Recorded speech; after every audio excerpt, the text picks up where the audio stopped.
Il avait confirmé. C'était maître du tribunal de Sanhédrin. Nous savons que tu es un docteur de la loi, envoyé de Dieu. Comment le savait-il? Il était confirmé. Voyez-vous, il voulait savoir ce qu'il en était de la nouvelle naissance. Il est donc allé directement à celui qu'il fallait. Parce que Dieu avait confirmé que celui-ci était son guide. Le guide de qui? De Nicodème. Dieu avait confirmé.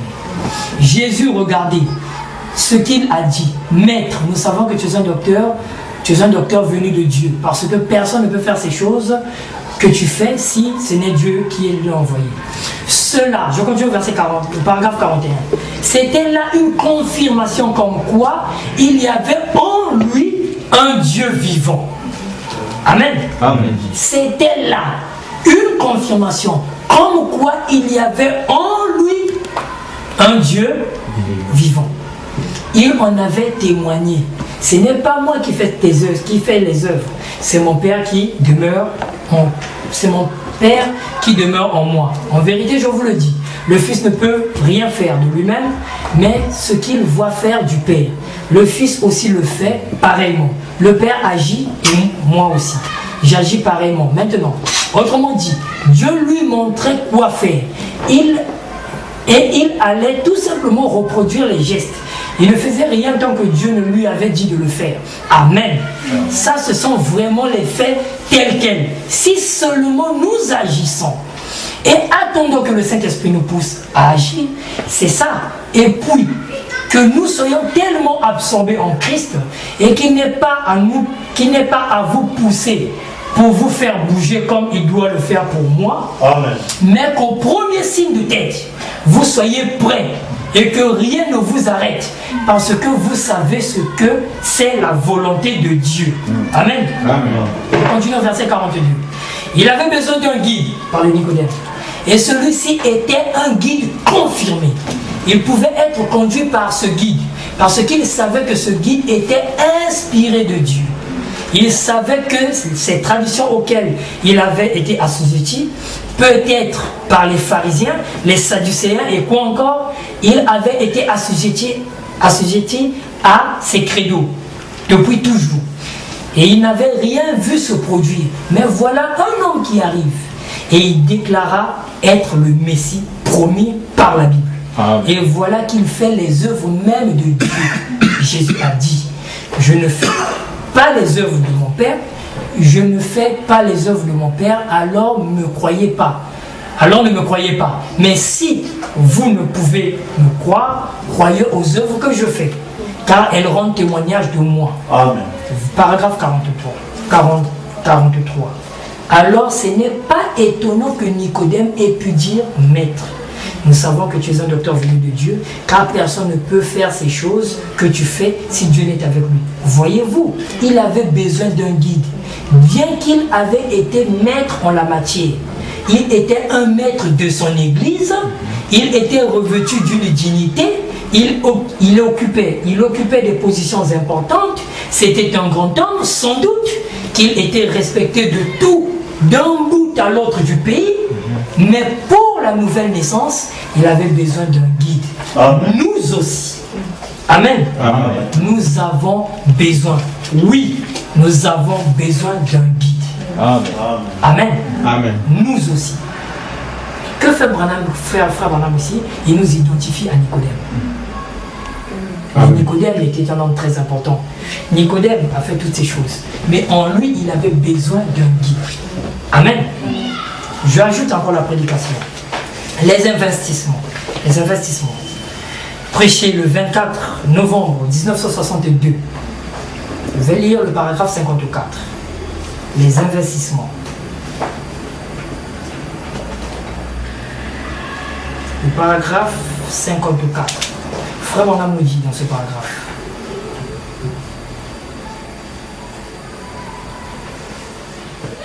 Voilà, nous y sommes. Donc Frère Branham dit, il y avait un homme appelé Nicodème. Il avait vu quelque chose. Et regardez bien Frère Branham. Il prend l'exemple de Nicodème, de la prédication, un guide. Il s'inspire de Nicodème. Là, de la prédication, les investissements. Il s'inspire de Nicodème. Amen. Suivez bien la chronologie. Il y avait un homme appelé Nicodème. Il a vu il avait vu quelque chose de vrai en Jésus. C'était un vieil homme, un grand homme de son organisation. Vous savez, il voulait faire un investissement. Frère Branham tourne encore. Ouvre dans un autre sens. Amen. Il dit Nicodème, non seulement qu'il cherchait la nouvelle naissance, mais cette nouvelle naissance, en fait, c'était un investissement. Amen. Amen. Amen. Je crois savoir que c'est ce que nous aussi nous faisons. C'est cela. Il continue en disant, il dit, verset donc, il dit, il voulait faire un investissement, car il désirait la vie éternelle. Et il vint vers Jésus le soir. Amen. Amen. C'était le temps du soir que Nicodème vint vers Jésus. Amen. Merci beaucoup. On peut continuer. C'est merveilleux la parole. Amen. Il semblait que les banques étaient fermées. Mais sa banque, la banque de Nicodème, mais sa banque à lui était toujours ouverte. Amen. Amen. Amen. Le jour comme la nuit, C'est cela.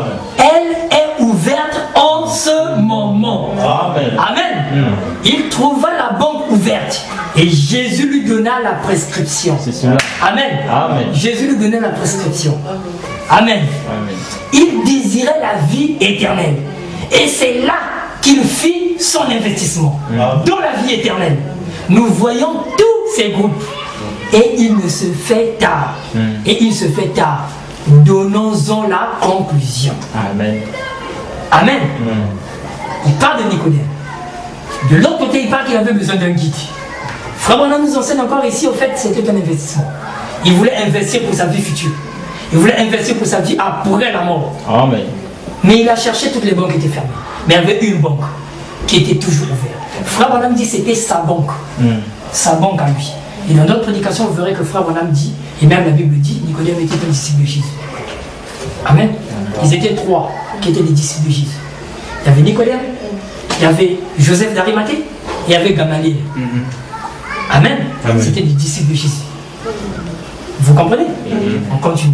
Ça, c'est de la prédication, les investissements. Pour finir, parce que je pense qu'il est déjà tard, nous allons prendre la dernière prédication, ça sera un peu long, de Frère Branham, intitulée La présence de Dieu non reconnue. Amen. Prêché le 18 juin 1964. Amen. 1964. Vous voyez bien que nous sommes vraiment pratiquement à la fin du ministère de Frère Branham. Amen. Donc, je vais chercher la présence de Dieu. La présence de Dieu. Permettez-moi. Voilà, j'y suis. Voilà. Donc, on va lire à partir du paragraphe 187 et 202. C'est là où Frère Branham va finir, après il va rentrer dans la prière. Et pour moi aussi, je pense que je vais m'arrêter là et on va rentrer dans la prière. Et Dieu voulant, demain, on pourrait maintenant voir Nicodème dans la prophétie. Parce que je vous ai dit aujourd'hui, je vous montre seulement qui était Nicodème. Et demain, on va maintenant placer Nicodème dans la prophétie. Amen. Amen. Je commence à partir du paragraphe 197. 197. Nous y sommes. Frère Branham dit, 197. Et Jésus dit, si un homme ne naît de nouveau, il ne devient aussi chrétien que cette Éden était une mère. Vous ne verrez jamais Dieu. Vous êtes finis. Je répète, si un homme naît de nouveau, Frère Branham dit, vous ne verrez jamais Dieu. Cela. La dernière fois, je vous ai lu la prédication du prophète, la soif, le paragraphe 130, où Frère Branham dit, la seule manière de voir Dieu, c'est par une expérience. Amen. Amen. Et là, il enfonce encore le clou.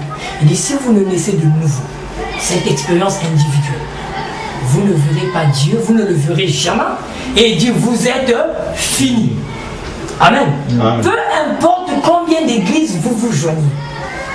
Il était en train d'en parler à un conducteur religieux ce jour-là, Nicodème. C'est celui-là. Amen. Amen. Un homme de 80 ans. Et lui dit qu'il devait naître de nouveau. Qu'il devrait devenir l'espèce de chrétien comme la biche était une mère. Amen. Y avait-il quelqu'un qui n'avait pas levé la main, qui connaissait tellement la présence de Dieu, qu'il a reconnu, qui qui la reconnaît et qui dit « Je sais que j'ai tort », la foi maintenant s'adresse à l'Église. Il dit « Mais quand vous ne savez pas que vous avez tort, la Bible dit « Tu es malheureux ». Amen. Amen. Dans cet âge, l'Église serait malheureuse, misérable, pauvre, aveugle, nue, et elle ne le sait pas. Laodicée. Amen. Amen. Pensez simplement, si un homme ou une femme était à la rue, malheureux, aveugle, pauvre, misérable et nu, et vous pourriez leur dire qu'ils sont nus, et ils ne vous écouteraient. Mais qu'en est-il s'ils sont nus et qu'ils ne le croient pas? Quel état mental cela représente? Amen. Amen. Quel état moral cela représente? Bien maintenant, c'est de cette sorte de condition spirituelle qu'il s'agit. Les gens sont spirituellement aveugles, malheureux, misérables, nus devant Dieu et ils ne le savent pas. Des pécheurs, essayant de se couvrir derrière des feuilles de figuier de quelques dénominations. Voyez-vous, levez votre main. Quelqu'un d'autre, que Dieu vous bénisse, c'est juste. Que le Seigneur vous bénisse. Avant que vous, peut-être que vous êtes un étranger ici, que vous n'ayez jamais vu Dieu faire une chose, mais avant que vous ne veniez, avant que vous ne voyiez quelque chose, vous continuez à dire je vais l'accepter sur la base de sa parole. Je sais qu'il y a ici un plus grand que Salomon, le grand Saint-Esprit de Dieu. Le grand Saint-Esprit de Dieu est présent. Je le sens, je le crois. Je vais lever la main. Je suis un pécheur. Je vais demander le salut. Amen. Amen. Là, c'est Frère Branham. Et là, après, il rentre dans la prière. Je reprends ce paragraphe. Voulez-vous lever votre main? Quelqu'un d'autre? Dieu vous bénisse. Il y a une personne qui a levé la main. Il dit Dieu vous bénisse. C'est juste. Que Dieu vous bénisse. Avant que vous, peut-être, que vous êtes un étranger ici. Peut-être que vous êtes un étranger ici. Frère Branham dit. Vous n'avez jamais vu Dieu faire une chose. Mais avant que vous ne le voyez faire quelque chose, vous devez continuer à dire en vous, je l'accepte sur la base de sa parole. Amen. Amen. Amen. Je sais qu'il y a ici plus grand que Salomon. Moi aussi je le sais. Je le crois. Le grand Saint-Esprit de Dieu est présent. Amen. Il dit je le sens. Je le crois. Moi aussi je dis je le crois qu'il est ici. Amen. Je vais lever ma main. Je suis un pécheur. Je vais demander le salut. Amen. Amen. Amen. C'est Frère Branham. Il nous a montré Nicodème, par la nouvelle naissance d'abord, dans la prédication un guide. Il s'est intitulé de Nicodème, il s'est inspiré de Nicodème. Frère Branham était un prophète, nous le croyons. Nicodème avait besoin du guide. Il a trouvé son guide. Frère Branham dit c'était Jésus son guide. Amen. Amen. Dans l'investissement, il prend le même Nicodème qui vient voir Jésus pour investir pour sa vie de l'autre côté. Et les autres banques étaient fermées. Mais une seule banque reste ouverte, jour et nuit. C'est le Seigneur Jésus-Christ. Ce n'est même pas le pasteur, mais c'est le Seigneur Jésus-Christ. Parce que tu peux te retrouver dans des situations où le pasteur n'est pas, Amen. où le frère n'est pas, où il n'y a personne, même pas le diacre, où Lucien ou personne. Mais il y a une seule banque qui ne ferme jamais, de nuit comme de jour. Amen. C'est le Seigneur Jésus-Christ. Amen. Et il dit maintenant, si nous sommes concernés, venons de sa présence. Levons nos mains et dites Seigneur, j'ai péché et j'ai besoin du salut. Amen. Amen. Que Dieu vous bénisse. Amen.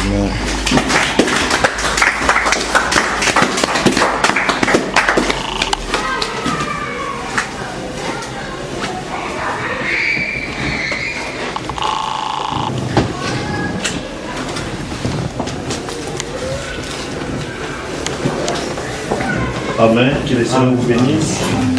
Nous sommes heureux d'avoir entendu l'introduction de cet enseignement de Nicodème dans la prophétie. Amen. Amen. Et si lui qui était un grand homme comme ça, on peut classer comme parmi les grands conseillers du président de la République, des gens qui prenaient des grandes décisions pour que la grande nation d'Israël puisse aller de l'avant.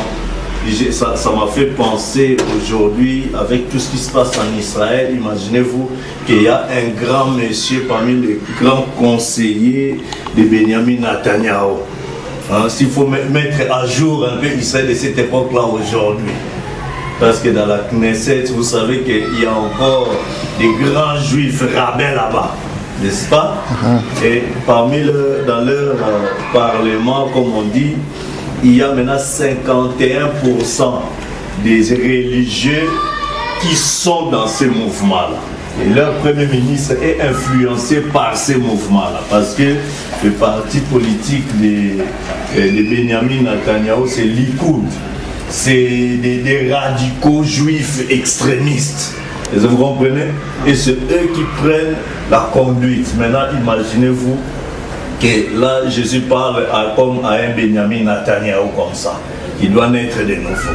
Vous comprenez? Amen. Donc, si à ce genre de personnes-là, quel que soit leur rang social, leur décision politique et tout ça, Jésus-Christ montre que cette question de la nouvelle naissance va au-delà de tout ce que vous pouvez faire.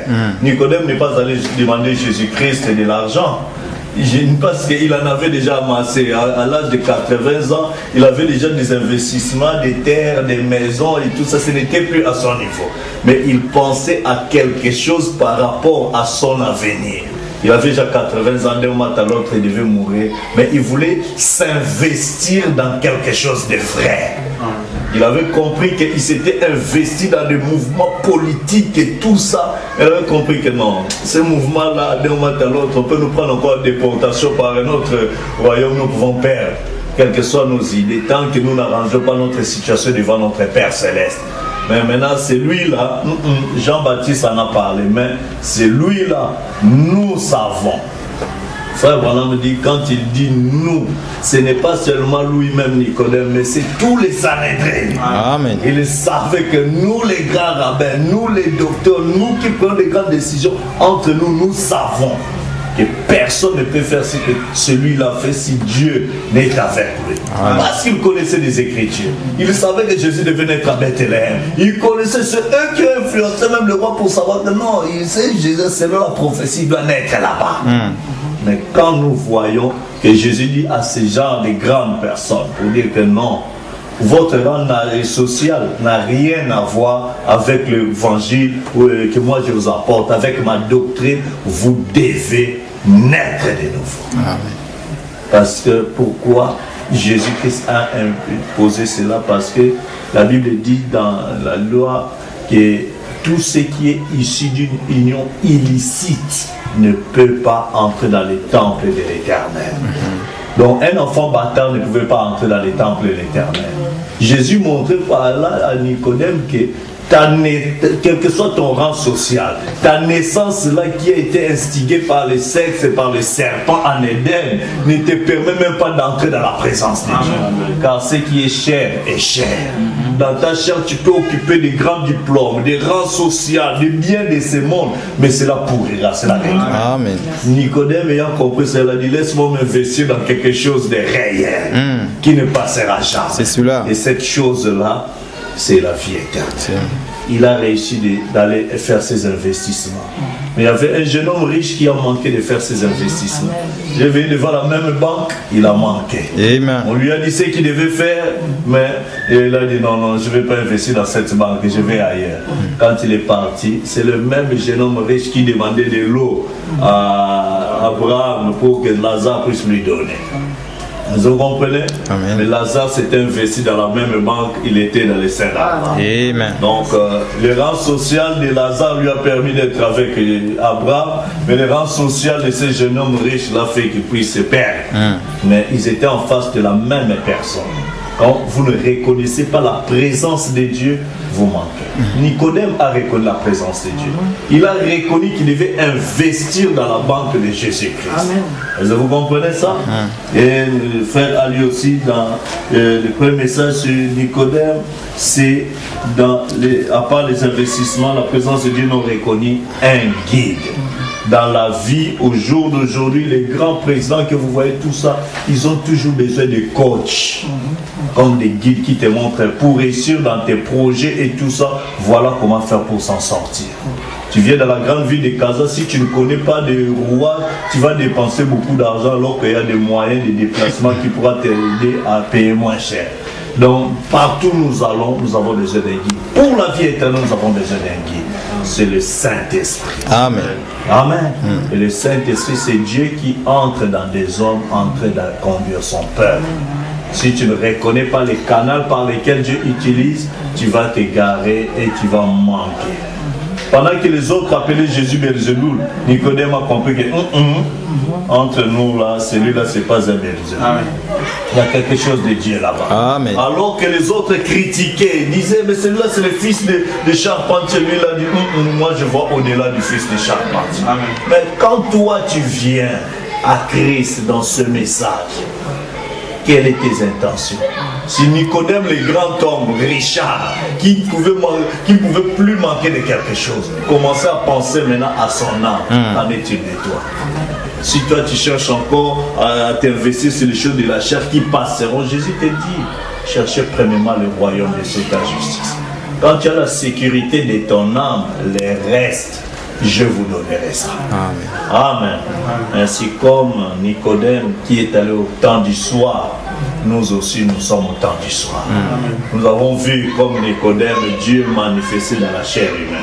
Au travers du message de l'heure, nous avons reconnu que Dieu nous a visités en ce temps du soir. Pourquoi ne pas nous approcher de Dieu en levant nos mains pour dire Seigneur, je viens devant toi pour que tu sois mon guide. Seigneur, je viens devant toi pour m'investir totalement, complètement dans ce message. Au lieu de m'investir à moitié, laisse-moi m'investir totalement. Amen. Et aussi, me laisser reconnaître ta présence. Parce que frère Branham dit dans le message, la présence de Dieu non reconnue. Quand quelqu'un reconnaît la présence de Dieu, Dieu libère son omnipotence. Amen. Toute la puissance de Dieu, toute l'omnipotence de Dieu est libérée quand on reconnaît la présence de Dieu. Amen. Mais quand on ignore la présence de Dieu, Dieu peut être là pour guérir les malades, faire toute sa puissance, mais parce que vous ignorez sa présence, il ne peut rien faire. Vous comprenez? Pendant que les gens étaient dans la fête, la femme pécheresse Marie de Magdala reconnaît la présence. Ses péchés lui avaient été pardonnés. Mais les rabbins, les prêtres qui étaient là, ils avaient toujours leurs péchés. Mais nous ne voulons pas être comme les pharisiens, mais nous voulons être comme Nicodème, qui a dit malgré ce que je peux avoir, quel que soit mon rang social, je ne vais rien garder pour moi-même. Je ne viens pas présenter devant de quelque chose, mais je viens m'humilier. Amen. Zachée s'était humilié. Et beaucoup de grands hommes ont compris que laisse-moi m'humilier. Et Joseph d'Arimathée, un homme riche, il a dit non, ma tombe, je cède ça à celui-là qui prenne ça. Gamaliel, un docteur, encore un autre docteur de la loi, a dit non. Paul, pendant que tu vois les autres faire ça, si vous combattez tout ça, vous risquez de combattre Dieu. Amen. Parce que si c'est de Dieu, ça perdura. Mais si c'est des hommes, ça va se disparaître et tout ça. Alors, méfiez-vous, gardez-vous d'aller combattre les choses de Dieu. C'est le conseil qu'il a donné. Et Paul était l'un de ses disciples. Paul voulait aller combattre ces gens-là, il a croisé le même Jésus sur le ciel. Amen. Je pouvais la dire, mon évangile n'est pas venu d'un homme, mais je l'ai croisé. Amen. Si nous aussi nous pouvons nous approcher avec un cœur sincère, disant Seigneur, laisse-moi comme Nicodème entrer dans ta présence. Laisse-moi comme Nicodème m'investir pour toi. Laisse-moi comme Nicodème, Seigneur, être guidé par toi. Je ne veux pas regarder qui sont mes parents, de quelle famille je suis issu, quelle est ma situation et tout ça. Mais je ne veux rien regarder de ce que je suis. Je vais regarder qu'à ce que mon âme peut advenir. Amen. À quoi vous gagner le monde entier si tu perdais ton âme? C'est cela. Je ne vais pas perdre mon âme pour garder ma position sociale, mon rang social et tout ça. Non, mais je vais rester humble. Démas avait abandonné Paul parce qu'il était issu d'une famille riche. Mais Paul, avec ce puissant ministère qu'il avait, qui n'avait qu'un seul petit manteau, Demas ne pouvait pas admettre comment un puissant ministre comme ça puisse manquer de manteaux, de rechange. Mais à cause du plaisir de ces siècles, il était achoppé, il est parti ailleurs. Mais Paul a continué son chemin. Amen. Donc ce n'est pas à cause du bien de ses mondes, ce n'est pas à cause des habillements. Qu'est-ce qui nous séparera de l'amour de Christ, disait Paul? Est-ce qu'il manque d'habits? Est-ce qu'il manque de quoi manger? Est-ce que des tribulations, des difficultés, la galère nous fera rejeter Christ? Non, notre amour pour toi, Seigneur, pour rien au monde, nous voulons t'abandonner. La grâce que tu nous as accordée de te connaître. Amen. Amen. Nous acclamons le Seigneur, que Dieu bénisse pour cette inspiration, alors que nous allons nous lever pour prier le Seigneur.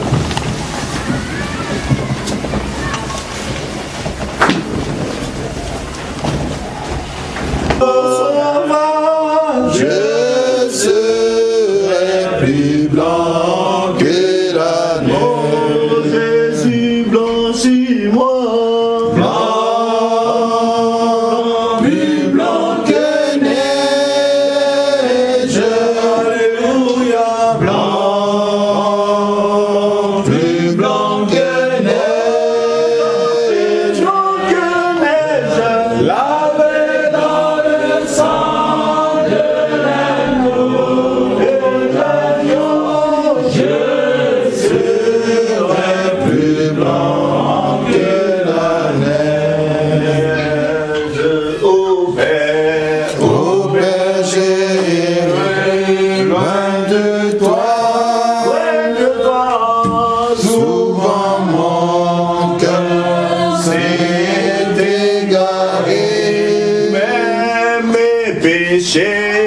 Mes péchés sont rouges, cramoisis,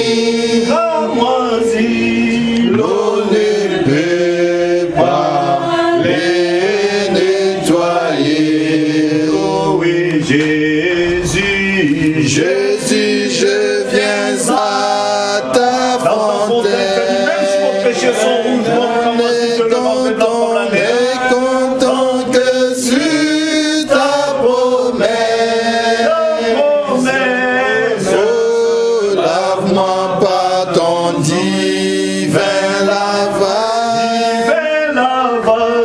je serai plus blanc que la Seigneur Jésus, blanchis-moi, plus blanc que neige. Alléluia, plus blanc que neige. Lavé dans le sang de l'agneau, je serai plus blanc que la neige. Jésus, blanc, plus blanc, Plus blanc que neige.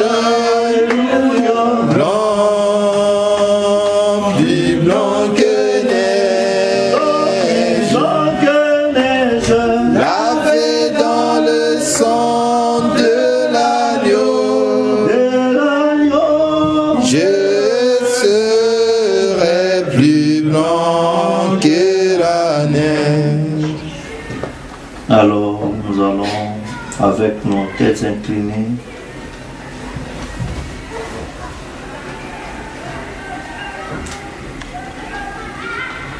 Seigneur Jésus, nous te remercions pour ce message. Cela nous secoue, Seigneur, sachant que nous n'avons rien caché, mais que nous avons gardé la foi. Oh, je prie, oh Dieu, que l'Esprit continue à demeurer dans l'Église. Garde-nous attachés les uns aux autres. Père, garde-nous avec toi et marche au milieu de nous, Seigneur. Dans ce dernier âge du chandelier où nous vivons, sois notre lumière, sois notre guide. Éclaire-nous en ces terribles temps de ténèbres. Seigneur, car nous réalisons que ces chandeliers et ces étoiles parlent des ténèbres. Et oh Seigneur, nous sommes heureux d'être des enfants de la lumière. Amen. Ceux qui marchent dans la lumière de Dieu. Nous ne sommes pas attachés à la terre, aux choses de la terre, mais nous sommes tes enfants. Combien nous te remercions pour ces choses. Nous te remercions de nous avoir envoyé ces messages comme une confirmation de ta parole. Sois toujours honoré parmi nos pères. Puisses-tu nous garder loin de toute amertume de la terre. Amen. Garde-nous sanctifiés, afin que nos vies soient pures, propres et saintes devant toi. Que le sang de Jésus-Christ fasse ceci pour chacun de nous, Seigneur. S'il y a parmi nous quelque chose qui ne soit pas correct, ôte cela. Amen. Ôte cela de nous, Seigneur. Ceci est l'heure de sonder les temps. Ces réunions ont pour but de sonder nos cœurs. Tu as dit les flammes de feu de tes yeux sondent et connaissent les pensées du cœur. Tu l'as certainement dit, Père. Réponds-nous, Seigneur, et nous dis-nous, Seigneur, alors de garder, Seigneur, de nous tenir prêts, car le moment approche. Oh, combien nous te remercions pour cela, Père. Nous le ferons avec tout ce qu'il y a en nous, par ta grâce. Alors que nous venons d'apprendre ces sermons sur Nicodème, Père, un homme qui s'est totalement abandonné, quel que soit son rang social, combien il pouvait être considéré comme un grand homme, un grand docteur, il n'a pas considéré sa connaissance de la loi devant toi, parce qu'il y avait quelque chose dans son âme qui brûlait pour pouvoir rencontrer le Dieu réel. Quel que soit ce que nous pouvons avoir comme bien de ces mondes, ou connaissance de bien de ces mondes, ou des diplômes, des doctorats, ou des grands sociaux que nous pouvons occuper, apprends-nous devant toi à nous humilier et à chercher à avoir une expérience authentique et personnelle avec toi. Car, Seigneur, c'est dans cela que nous pouvons avoir la vie éternelle. Car te connaître toi, c'est cela la vie éternelle. Amen. Ainsi, Seigneur, bénis ton serviteur par lequel tu nous as parlé. Ouais-le encore, de façon à ce qu'il soit utile pour ton corps dans le reste des temps. Bénis ce peuple qui est venu écouter ces choses. Non pas un homme, mais toi, Seigneur. Ne permets pas qu'ils rentrent ainsi. Ils sont entrés fatigués. Après avoir été au travail toute la semaine, Seigneur, fatigués dans ces corps. Mais puisse leur âme être réconfortée au nom de Jésus-Christ. Afin que là où ils sont faibles, qu'ils soient réconfortés. Là où ils ont des maladies, qu'ils soient guéris au nom du Seigneur Jésus. Là où ils ont des problèmes, que toi tu sois la solution au nom de Jésus-Christ. Nous te confions cette soirée alors qu'ils rentreront veille sur eux à leur retour. Et prépare-nous pour l'équipe de demain pour que nous soyons au rendez-vous de recevoir la portion que toi tu auras préparée pour nous. Béni sois-tu, bénis ton épouse et par le monde entier. Israël, ton peuple, tes serviteurs dans les champs d'émission, la famille du prophète Julian Marambrana. Reçois honneur, gloire et louange. Je te confie ce peuple, Seigneur, qui croit à toi, qui aime ta parole, ne considère pas nos manquements, ne considère pas nos infirmités, mais considère ton amour à la croix pour nous. Considère ta grâce qui a fait qu'en ces temps d'histoire, alors que nombreux ont rejeté ce message, que tu puisses toucher nos cœurs à venir croire ce message. Ne nous laisse pas nous limiter à venir, mais aide-nous à arriver jusqu'à vivre cela. Aide-nous à arriver jusqu'à nous abandonner à toi pour que toi tu viennes vivre en nous ta parole. Car par nous-mêmes nous ne le pouvons pas. Nous nous confions en toi, corps, esprit et âme. Dans les précieux merveilleux de ton Fils Jésus-Christ, nous avons ainsi prié et demandé. Amen. Amen. Amen. Que le Seigneur bénisse richement.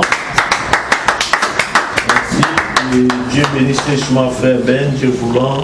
Il va continuer aussi demain pour apporter la parole de Dieu. Est-ce que ça vous a fait du bien? Amen. À connaître un peu l'historique du judaïsme, n'est-ce pas? Amen. Ça fait du bien? Amen. Comme ça nous allons continuer à écouter la parole de Dieu. Donc hier j'avais dit